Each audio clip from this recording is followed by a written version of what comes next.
ඔයා සතුටු කළා තියෙන්නේ. එයාලා මොකද කිව්වේ? එයාලටත් ගොඩක් සතුටුයි. එයාලා බලන් හිටියේ මම දිනනක. කොහොම පර්සනැලිටි එකක් දොහට තියෙන්නේ? මං ගෙදරයි යාළුවෝ අතර හරි විනෝදයෙන් ඉන්න චරිතයක්. කලින් ඉඳන් හිතන් ආවද මේ කෝච් ගාවට යනවා කියලා? නෑ මං ආසයි කෝච් සංගඩ.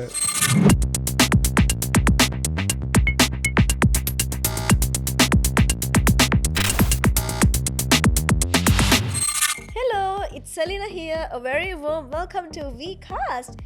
මේ තමයි Voice Teen Sri Lanka Season 3. ඉතින් ඔයාලා හැමෝම ආදරෙන් එකතු කරගන්නවත් එක්කම දැන් අපි මේ ඉන්නේ blind audition rounds එක. ඔයාලා දන්නවනේ මේකේ වෙන්න පුළුවන් හොඳම දේ තමයි වෙලා තියෙන්නේ. Congratulations. Thank you. මොකද හිතෙන්නේ ෆෝච් යා ටර්න් එකක් හම්බුණා. හොඳම පිච් එකක් හම්බුණා කෝචස්ලා 4 දෙනාගෙන්ම. මොකද හිතෙන්නේ ඒක ගැන? මට ගොඩක් සතුටුයි අතර මම හිතුවේ නෑ කෝච්ලා 4 දෙනාම හැරෙයි කියලා. ඒත් 4 දෙනාම හැරුණා අන්තිමට. ඒත් 4 දෙනාම හැරුණා. දැන් කෝච්ස්ලා කිව්වා ඔයාගේ හොඳ ෆෑන් කෙනෙක් කියලා. තව කිව්වා VIP ටිකට්ස් අරන් එනවා ගානත් කීයද කියලා නේ. හොඳම පිච් එකක් දුන්නා. දැන් මේ පිච් එකත් එක්ක දැන් ෆැමිලි රූම් එකේ ඉන්න හැමෝම ඔයා සතුටු කරලා තියෙන්නේ. එයාලට දෙන්න පුළුවන් උපරිම සතුට අද දවසේ ඔයා දීලා තියෙන්නේ. එයාලා මොකද කිව්වේ? එයාලටත් ගොඩක් සතුටුයි. එයාලා බලන් හිටියේ මම දිනනක. එයාලටත් ගොඩක් සතුටුයි මේ ජයග්‍රහණය ගැන. මේ ජයග්‍රහණය ගැන ගොඩක් සතුටුයි. කවුද මුලින් බදාගත්තේ? අපේ අම්මා. අම්මා. බෑක් ස්ටේජ් ඉදදී මොකද හිතුනේ?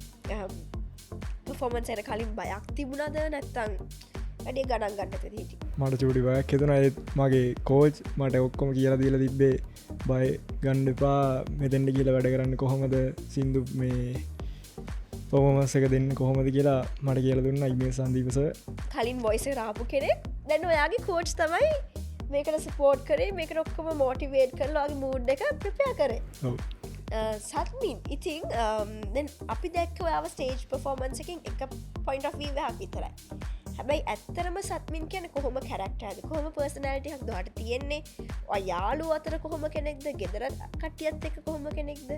මං ගෙදරයි යාළුවෝ අතර හරි විනෝදයෙන් ඉන්න චරිතයක්. මං ආසයි ඒ කියන්නේ යාළුවොත් එක්ක ගොඩක් ඉන්නවා. ඒ කියන්නේ යාළුවොත් මට මාර සපෝට් එකක් දෙනවා. ඒ කියන්නේ මගේ මම ඔඩිෂන් පවාවේ මගේ යාළුවෝ දෙන්නෙක් තඩ ගහගෙන ඒ කියන්නේ යාළුවා සින්දු කිව්වා. එයාටත් කෝච් අභිෂේක හැරුණා. ඔය කෙනෙක් 8 වෙනිදා සින් කරනවා බ්ලයින්ඩ් ඔඩිෂන් වල. ඔයාගේ යාළුවෝ දෙන්නත් එක්ක ඇවිල්ලා දැන් එක යාළුවෙක් සිලෙක්ට් වුණා. තව යාළුවෙක් සින් කරන්න ඉන්නවා. බ්ලයින්ඩ්ස් වල ඕකේ යාළුවෝ තුන් දෙනා තමයි දැන් මේ ඉන්නේ. wow හරි දැන් මේ ෆෝච් යා ටර්න් එකක් අරගෙන තියෙදි කෝච්ලා 4 දෙනාම හොඳටම පිච් කරා. කලින් ඉඳන් හිතන් ආවද මේ කෝච් ගාවට යනවා කියලා නැත්නම් ඒ වෙලේ ගත්ත ඩිසිෂන් එකක්ද? නෑ මං ආසයි කෝච් සංගඩ.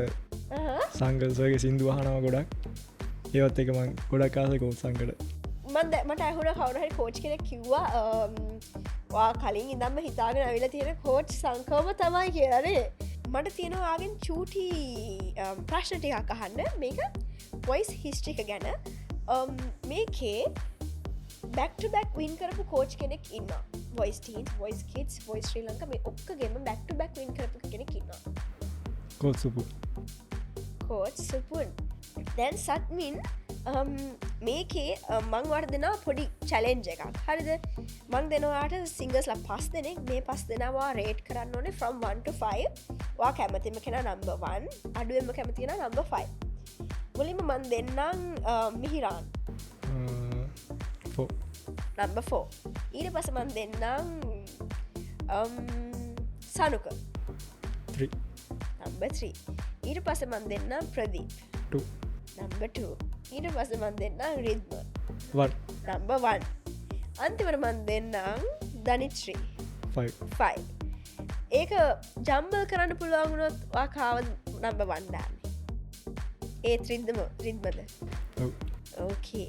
ඉතින් මං හිතනවා next round එකෙත් සත්මින් කෝච් සංකත් එක හොඳ බැටල් එකක් හොඳ ජර්නි එකක් යන්න පුළුවන් වෙන්න කියලා මේකෙන් නොකවුට්ස් වලට සිලෙක්ට්ලා මෙහෙම මාත් එක්ක කතා බහ කරන්න පුළුවන් වෙන්න කියලා wishing you all the very best and once again congrats. Thank you. ඉතින් ඔන්න ඔය වගේ මේ හැම කෙනෙක්ගේම personalities, stories, back stories මේ ඔක්කොම share කරගන්න Vcast link. So stay tuned till the next one. Bye.